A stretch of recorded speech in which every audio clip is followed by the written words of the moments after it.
Hello? Shalom Lark Ashmedi, it's Rowan from Silver Tiger Media. How are you? I'm doing fine. How are you? I'm very well, thank you. Thanks very much for your time today. It's great to speak with you. All right. Thanks a lot, man. Pleasure I'm indeed. still in bed. You're still in bed? Yes. Good man. Well, keep your hands above the cover, won't you? I'm just too lazy to get up, so I usually get up much later because I go to bed really late. So. Oh, fair enough too. Look, we don't mind. Congratulations on ENKI. It's a brilliant work. Thank you very much, man. It was, it's my pride and joy, but it was a lot of work. I can only imagine. It's due out at the end of the month, released through the great folks at Nuclear Blast, as was Epigenesis. Have you been happy with the reaction to Multiple Truths? Yeah. We got quite a few times out there, and it's been a while since we have an album out. People are waiting, so when it came out, there was like this hunger thing, It's like, it felt like Black Friday on television in the States, everybody rushes into the mall to get the discount stuff. So when it was out, a lot of people were listening to it, and got a good feedback, so I couldn't ask for more. Oh, that's brilliant.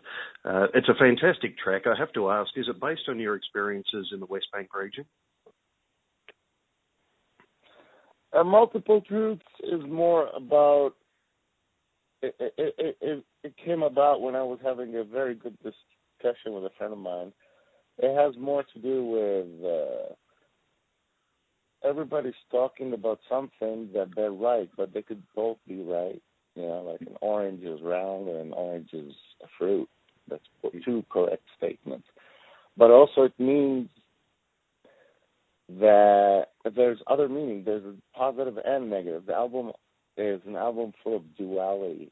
So it could have been also old deities, old prophets, old spiritual leaders perhaps are pawns for someone or something controlling them, or they themselves came from somewhere else to control humanity. But a song like Lost Tribes has more of that meaning to be said about what's happening in the Near East in general. Sure. And that's why I'm referring to the Lost Tribes as the just indigenous people living in the Near East who are being killed and sacrificed for some great shitty agenda. Yeah, yep. But I always put hidden meanings in the lyrics, and I don't like to give them away. Yep. Because there's the ancient and mystical there, but also there's sometimes hints of what's happening here and there, And I leave it, because it's an artistic process, I leave it for the reader to just explore. Sure. Absolutely. And of course it's a powerful track, and it could bring about tolerance amongst faith and possibly world peace through mosh. Who knows? You never know. I mean, in general, when it comes to religion, I have no problem with people believing in whatever they want to believe. Sure. But I also look at statistics. Tolerance and religion is, I don't know, so far it's proven that it's a little bit difficult. Like when I go to Jerusalem, I always maybe say it as a joke, though it's not so funny. I'm like, here I am back in the Holy Land. I always write it so friends know I'm back in the city visiting. Yeah. I'm like, I'm back in the Holy Land where everybody don't like everybody, Yeah. So I don't know. It's a strange thing. Sometimes the quote unquote the good people tell you we're the good people, we're pious, we're this, we're that, and let's say their hobby or their lifestyle is the one which has direct link to a lot of wars. Yeah. Yet us rockers and people who have different type of lifestyle, maybe sport, maybe music, cause much less wars. You understand me? I do. So yes. I'm saying it in the most stripped down, basic, no politics, because I don't want to sugarcoat things, and it's just the way I see it. And I lived at a place where the common denominator there is religion, and everybody don't like everybody. Yeah, which is unfortunate. The opening track itself is unfortunate. Most certainly. The opening track is just as furious as the alleged rage between ENKI and Enlil. They were really pissed at each other, weren't they? They're brothers, actually. Yeah. Enlil and ENKI. And Enlil is more of a trigger-happy deity. ENKI is the creator of mankind. And in a way, it's also rhetoric that what's happening here on planet Earth right now, when Enlil comes, he'll be like so pissed off, he'll just like go berserk and just perhaps create storms and shoot everybody. You know what I mean? It's a metaphor because also the ancient Sumerian deities are also like there are these kind of theories or pseudo-scientific theories, but for me it's just an interesting idea that they actually just came from another planet and triggered the spur of civilization and stuff like that. So, and the Enlil character is is a less tolerant character. So the album starts with a little bit of retribution, but also it represents the state of mind I'm at because I was quite an angry person making this album. So it's a poetic opening for me. It's like poetic justice. Oh, brilliant. That sounds fantastic. And, of course, their father, Anu, would have been most pissed off as well. You seem to have progressed... You seem to have progressed through theology and history from Mesopotamian metal to Mesopotamian Sumerian history and now to Sumerian black thrash metal with the current album. Was that the plan all along, to take us on a historical journey? Yeah, with the lyrics, basically, it's... how can I say? It's not so conscious. It's just the way you change as a person and the way you interpret things. And I do incorporate mythology with philosophy, with the cosmic nature of the Sumerian or Mesopotamian deities. Because Mesopotamian Sumerian deities are pretty much the same, but with different words. You know, Enlil is Ea, you know, I mean ENKI is Ea. So I like that. I like putting philosophical ideas and like I said before, metaphors in the lyrics because I don't like to just repeat a myth. You know, it's quite boring like that. I like to add a twist to it, reinterpretation, hinting. You know. And you do it so beautifully well. It's always entertaining. Besides the music itself, listening to the lyrics is tremendous. An example would be Doorways to Erkala. I'm presuming this is a reference to the underworld of no return. Yeah. Every album we try to put an ambient piece there. Oh, right. And it's done beautifully. And The Outsiders is such a brilliant blending of Doorways and the rest of the album, traditional with metal. Was that the objective? Yeah, I wanted to combine a few genres. It's like that song is anything between psychedelic rock, hard rock, and black metal. Yeah. And it has a sense of a jam session, and it brings a nice finale to the album. It does indeed. Yeah. And it's tremendous. I mean, if you look at the cover of the album,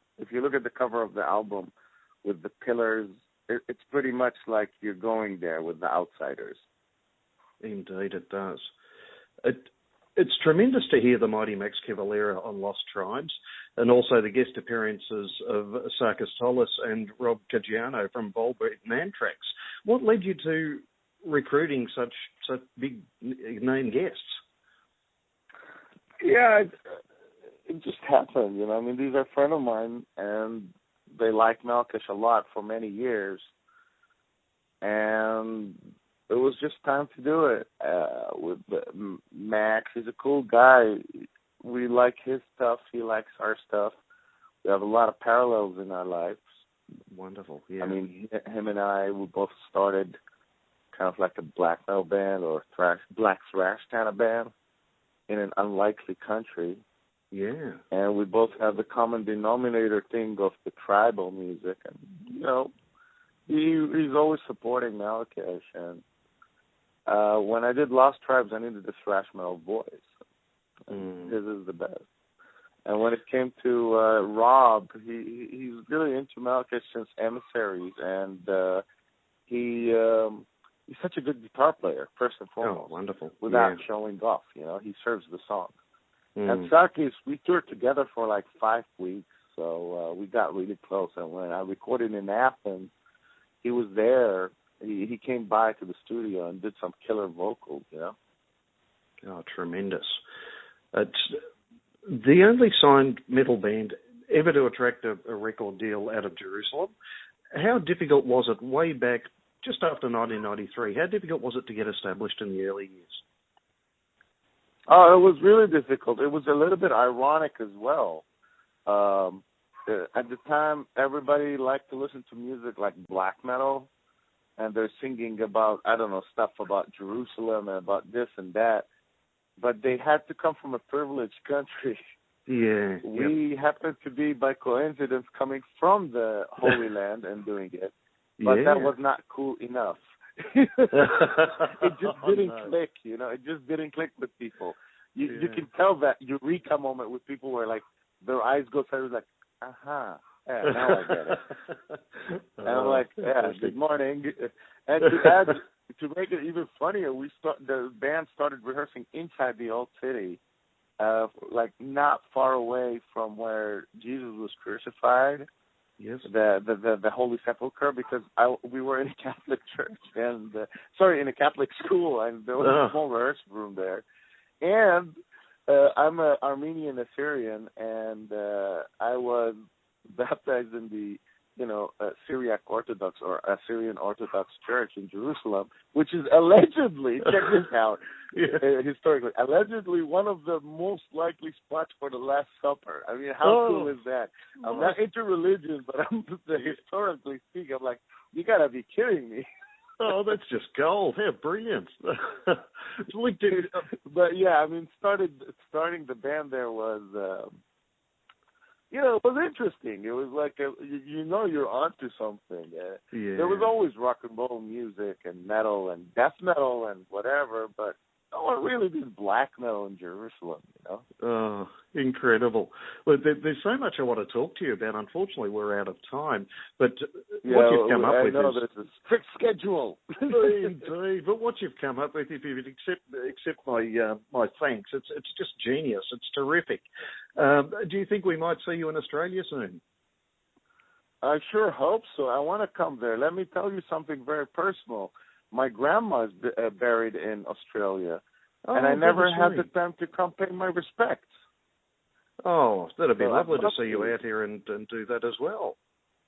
Yeah, she's in Melbourne buried, so I would definitely want to come and play and, go visit her grave, put some flowers, they'll give some closure, you know?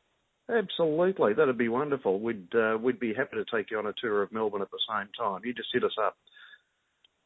All right, man. That's cool. I'll take you up on that. All right. Fantastic. Look, okay, congratulations have a good day, again. Yeah. A good evening, actually. It's evening. Indeed, yes. Nice. Evening over here, and hopefully you'll get up soon, but not too soon. Yeah. Thank you very much for your time, my friend. A pleasure to speak with you. Likewise. Thank you very much. Take care. Goodbye. Bye.